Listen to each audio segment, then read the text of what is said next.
What's going on, y'all? Machiavelli Mills TV. Now, let's talk a little bit of football right now. So, last night, the Baltimore Ravens defeated the San Francisco 49ers by a score of 33-19. After I heard all these talking heads talking about how San Francisco was going to wipe the floor with them, they couldn't mess with San Francisco offense. San Francisco's offense was just too high-powered for Baltimore to contend with them, and it was just basically going to be a washing. Lamar Jackson and the Baltimore Ravens went out there and handled business. Stood on business, like Tip said, right? He's standing on business. And they got the job done. Brock Purdy finished the game with 255 yards, but also 0 touchdowns and 4 interceptions, 4 picks, right? Now, the question remains, was Cam Newton right about Brock Purdy from the beginning? Now, I know some people was like, it was people that were mad about Brock Purdy being mentioned, but there were also other people mad just because Dak Prescott was being mentioned, right? Prescott had a lackluster game. Then here come Brock Purdy. 4 interceptions, 0 touchdowns. Cam Newton put up the magnifying glass emojis up on Twitter last night.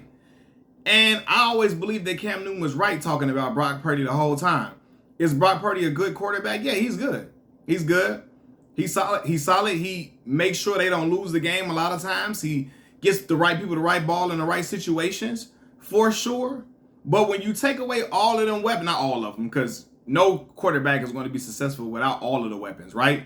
But when you take away a couple of them weapons, he starts to look pretty average at times. Seriously. Look at the offense he got. He playing with Deebo Samuel. He playing with Christian McCaffrey. Playing with Brandon Ayuk. Playing with George Kittle. Offense high-powered as hell. And I really believe that if you put Justin Fields in a situation with the 49ers, Justin will look better than Brock Purdy. I believe that. I'm not just saying it because I'm a Chicago Bears fan. I believe that with the offensive mind of Kyle Shanahan and those weapons over there, Justin will look better than Brock Purdy. He'd be putting up better numbers than Brock. Seriously. And Brock Purdy got what? Let me look at Brock Purdy. 4,000 yards, 4,050 passing yards, 29 touchdowns and 11 interceptions. But I promise y'all, I feel like Justin would utilize those weapons even better. I really do. And I think if you put Brock in Chicago, Brock would be looking bad. He would be looking worse than Justin Fields is looking right now. I believe that.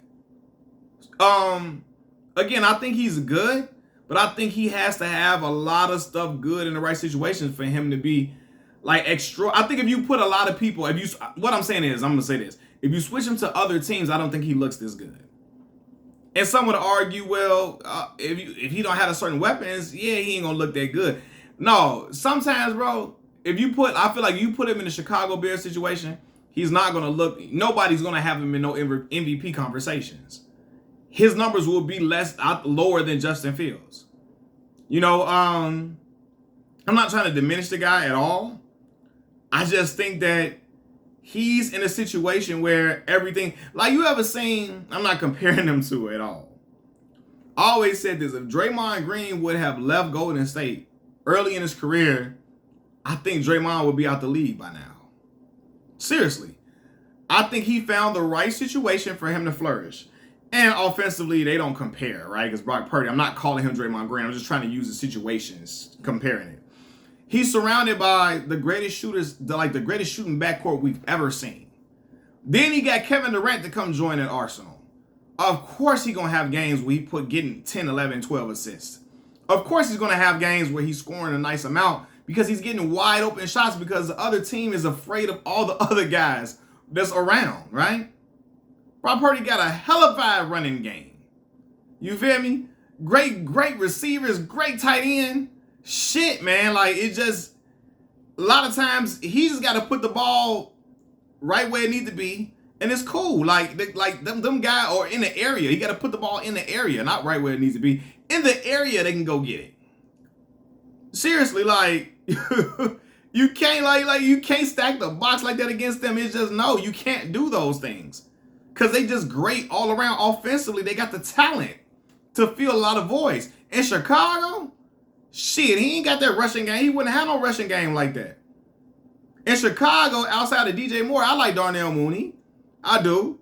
But you got to put the ball right in a certain window a lot of times for the certain guys to get it. And you can't just throw it anywhere. Cole Kmet has some nice catches for sure. But a lot of times you got to we've seen quarterbacks drop the ball, like last season in particular, quarterbacks. We've seen receivers drop a lot of Justin Fields passes where he was making momentum marching down the field, or we would have been in position to get a field goal if the receiver would have caught the ball for us to win those games. And although Brock Purdy got 4,000 yards passing right now, something he ain't better than Lamar. He's not. And not just from last night. Lamar's a player where the stats are not going to tell the whole story of how good and the impact that he has on the game. He's a game changer, what Cam Newton was saying. Teams are looking to draft guys like Lamar Jackson, Patrick Mahomes, Aaron Rodgers, even though Pat Mahomes not playing well right now, Aaron Rodgers hurt. They looking for game-changing guys like that. They not looking to draft the next Brock Purdy. They're not. They're not looking to draft the next Tua Tagovailoa. They're not looking to draft the next Dak Prescott either, to me. Even though Dak had a pretty good year for the most part. But they just not. They looking for certain guys, and they not. And Cam's point is proven. They're not looking to draft the next Brock Purdy, but they damn sure looking to draft the next Lamar Jackson. The stats are never going to be in Lamar's favor to show his impact. He's not a guy that's going to ever throw for 5,000 yards. I don't think so. Right? He can prove me wrong, but I don't think he's going to be a guy to throw for 5,000 yards, 50 touchdowns. You're not going to see that from him. But what he can do, he can break the game open with his running ability, like improvisation, all of that, man. Like he can throw the deep ball. Like he can do a lot of different things to where it's not going to always show up in the box score. Just putting pressure on the D, man, on the defense with his ability to run the football, man. It's just certain things is not going to, he's not going to have the stats to just wow you looking at the numbers. But if you watch the game, you watch between them lines, you see everything that man is and how valuable he is to his squad. If they don't have Lamar Jackson, they not winning them games, man. I'll tell you one thing right now. They don't got Lamar Jackson. They not sitting at 12 wins right now. You change them out with Brock Purdy, they got 6 wins at best. 6 wins at best. And I know people don't like to play the what if, and if was a fifth, we all be drunk. People don't like to look at things like that. I understand that.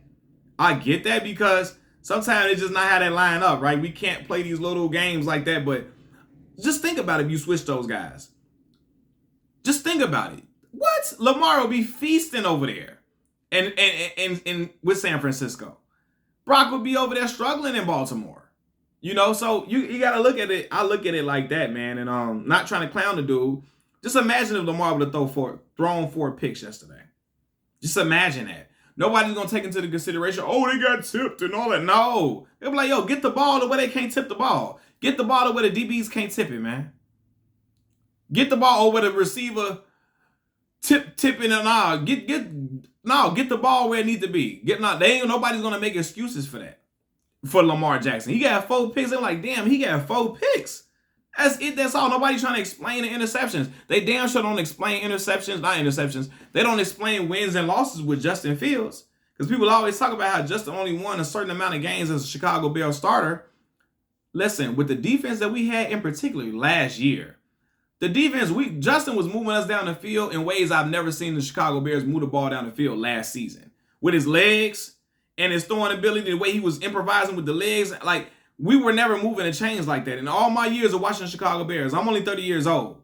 We wasn't doing that even when we had Thomas Jones in the backfield and Cedric Benson. We wasn't moving the ball down the field with Jay Cutler and them like that. He had us moving the chains consistently, but we was giving up 32, 33 points a game. You can't win with a defense like that. So that's not on Justin Fields. But everybody was looking like, look at the record. Look at the record. Nobody was using any type of like context to that. So don't try to use context with Brock Purdy. Because if you see Justin Fields or Lamar Jackson throw 4 picks, you'll be like, oh, god damn, 4 picks. What the hell? Right?